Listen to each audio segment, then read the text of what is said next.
Recording start in 5, 4, 3, 2, 1.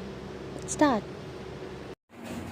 Mr. Vice Chairman, I would now like to make a few observations on the Ministry of Education.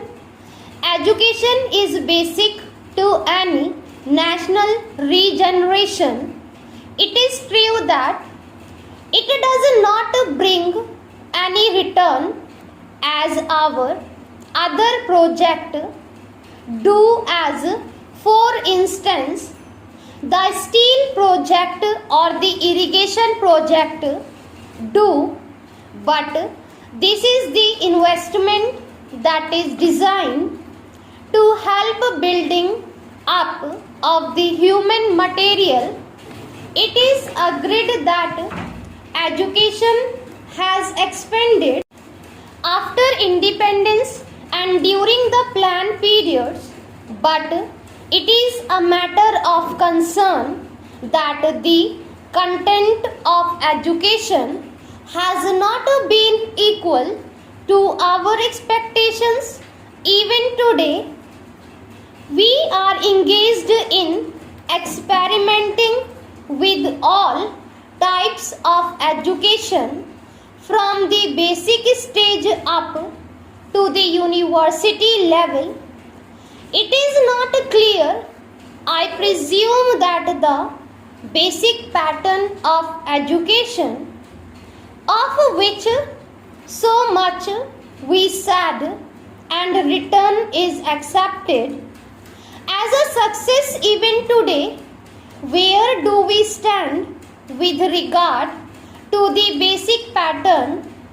It seems to be the position that all arguments are in favor of that type of education, but all proof is against the success of such a type of education. Where does the government stand with regard to this type of education? We swore by the basic type of education because it was discovered by the father of the nation. But if it has been a failure, why should not the government say that that is the position? Then again take secondary education and also collegiate education. 3 years ago it was said that all universities should have 3-year degree course, and some universities which were reluctant to accept this reform were more or less compelled to do so, and they accepted it. Now certain universities find that this scheme is not working satisfactorily, and they feel that they should have a 2-year course in the college before students could enter the degree course. I mention this to show that this eternal tinkering with education should stop, and it should not go on like this. This uncertainty is not only with regard to the main objective of education, the main structure of education from the primary to the collegiate level, but also with regard to the courses of studies and also with regard to the language or medium of instruction.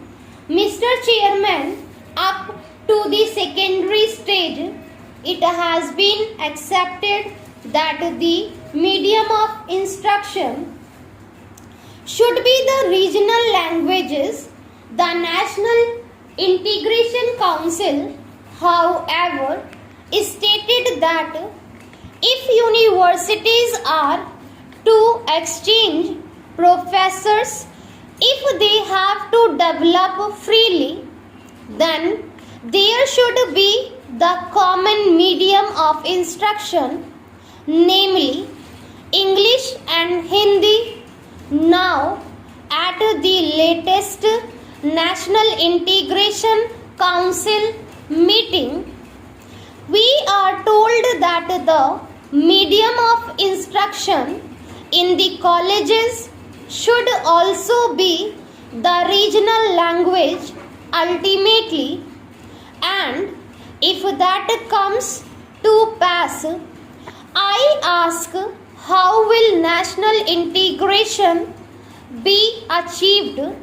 It is permissible to envisage a stage if the scheme of the National Integration Council is implemented where different universities will have different media of instruction, and the man that will be drawn from these universities will have to man the judiciary of the land and the all India services, but they will not be able to serve in a state other than the one in which they were educated.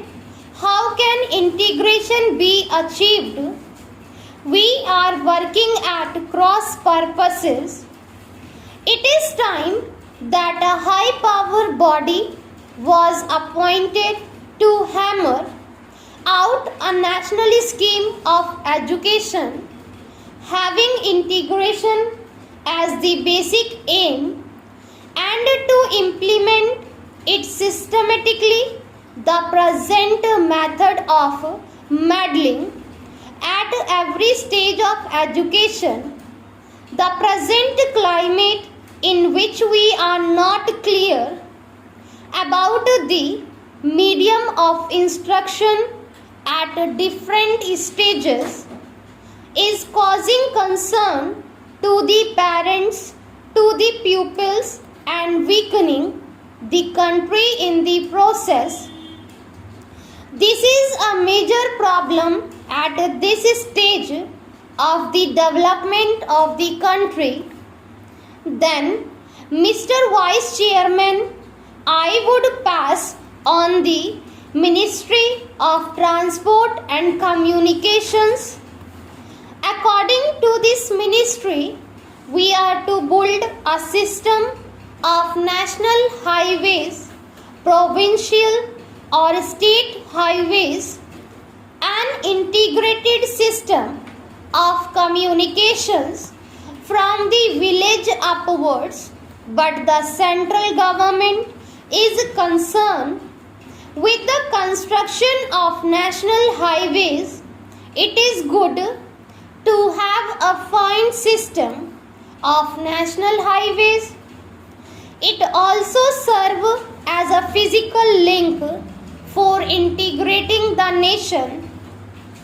It is good, but this planning of construction of national highways without regard to the development of railways and the development of industries in the regions in which the highways are proposed to be constructed will be something beyond our means at the present moment, assuming that we have a network of national highways. Are they to be put to immediate use? Are they good investments unless you have industries, small, big or medium, coming along the highways, unless they assure you a fair return for the investment?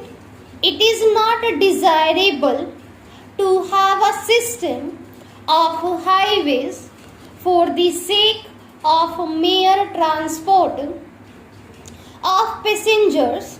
In other words, we should have a scheme of priorities for the national highways so that they can be looked after.